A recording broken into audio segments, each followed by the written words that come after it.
Okay, I printed out my college football bowl schedule this afternoon, got all set, 35 bowl games starting December 15th, and of course in building our college football community here on Mark Rogers TV, committed to providing you with the best analysis and research, previewing all 35 college football bowl games and giving you recaps after the games are finished. So in doing that, of course, I'm going to have to catch every kickoff and watch every game gun to gun. So I checked out the schedule here, and we've got the Little Caesars Pizza Bowl, Western Kentucky and Central Michigan. We've got San Jose State and Bowling Green. May have to get past a few of these, possibly. The R&L Carriers New Orleans Bowl with East Carolina and Louisiana Lafayette. May not be able to catch that one. Of course, I'm going to have to get to the mall a few times. And, of course, could possibly pass out on the couch once in a while after eating too many Christmas cookies. 35 might be a little aggressive. How about these bowl games? Outside the BCS, we've got a few bowl games that you should watch and we'll commit to watching as well.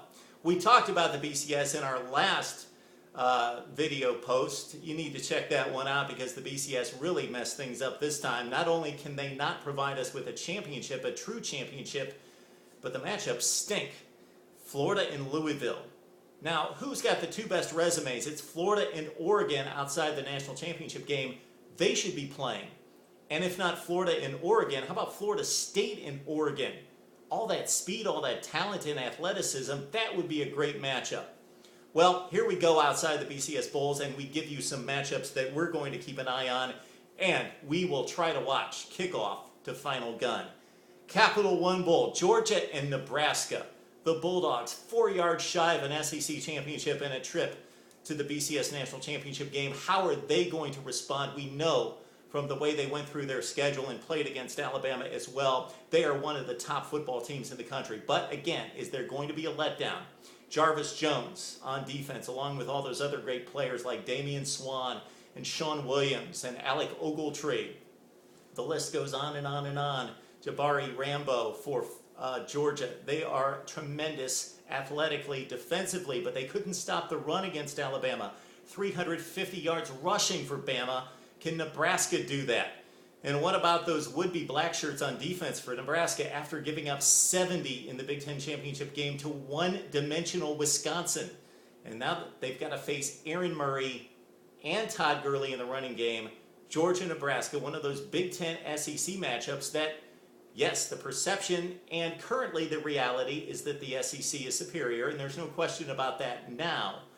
But in the last 10 years, the Big Ten has stood toe-to-toe with the SEC, and the count is SEC 15 and Big Ten 13. And unlike some other bowl matchups, these are fair bowl matchups. They're second versus second, third place versus third place, and so on.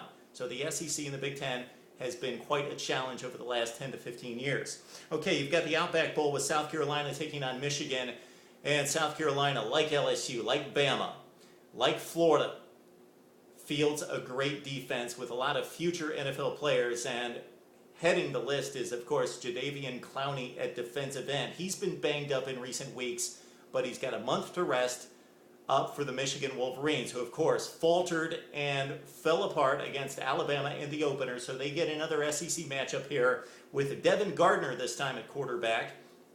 And Gardner, after Denard Robinson got hurt, really stepped in and provided a passing attack for Michigan. And then when Shoelaces came back, he was able to line up at wide receiver and at running back and take direct snaps at quarterback and run the football effectively, and Michigan had a whole new offense.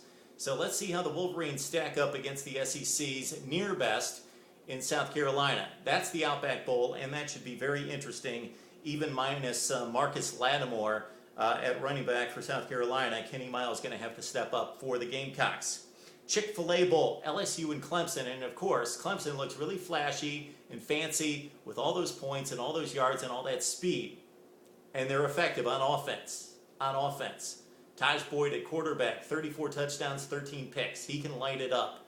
Andre Ellington at running back, 8 touchdowns, rushing 1,000 yards. And of course, DeAndre Hopkins caught almost 70, 16 touchdowns, 1,200 yards. And we didn't even get to Sammy Watkins, the super sophomore. But who's going to block for those guys against LSU?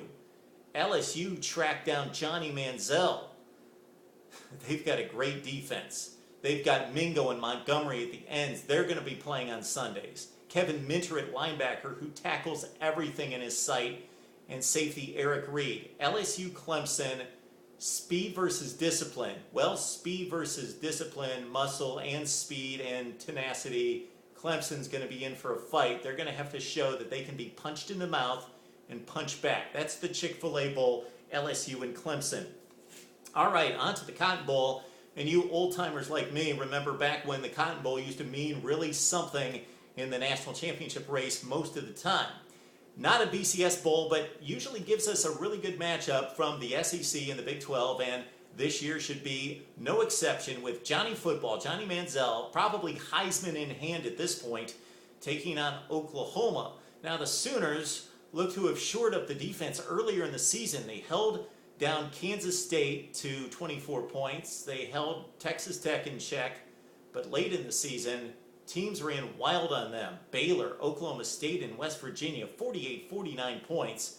So Johnny Manziel is going to be tough to handle. He can throw it on a dime, and of course we know what he can do in the running lanes and when he breaks contain.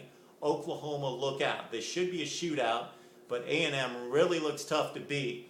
That's going to be the Cotton Bowl from Jerry's World, the new Texas Stadium in Dallas, A&M, and Oklahoma. And then finally, we've got the Holiday Bowl for you. It's Baylor and UCLA. This looks like a fun one as well.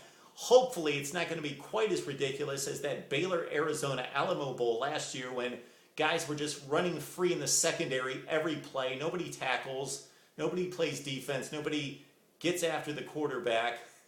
Nobody blocks. Nobody does anything except run around and catch a lot of passes. We think it's going to be a little bit more balanced than that with UCLA on the field. Nick Florence leads that tremendous Baylor offense, 4,100 yards passing, 40 total touchdowns for Nick Florence. They are top 5 in the nation in scoring, but 117th giving up points. But UCLA proved to be a legitimate top 15 football team. They took Stanford to the wire in the Pac-12 championship game. They beat USC. They played well against Oregon State. So UCLA, under Jim Mora, a different football team. He called them out, said that they were soft. He said, we're going to set a higher bar, higher expectations. No such thing as voluntary workouts. He really got them in shape, took them off campus to work out in the spring and summer. And Jim Mora is leading a Pac-12 powerhouse at UCLA these days. So Jonathan Franklin and company coming to get after the Baylor Bears in the Holiday Bowl. Those are the games we really want to see and we'll be tracking here on Mark Rogers TV. Those Big Ten SEC matchups along with LSU and Clemson in the Chick-Fil-A Bowl, Johnny Football against the Sooners and Landry Jones, and also finally UCLA and Brett Hundley at quarterback against the Baylor Bears and Nick Florence. That's what we want to see in the bowl games this season. Give us your matchups, the games that you'd really like to see and why, here on Mark Rogers TV.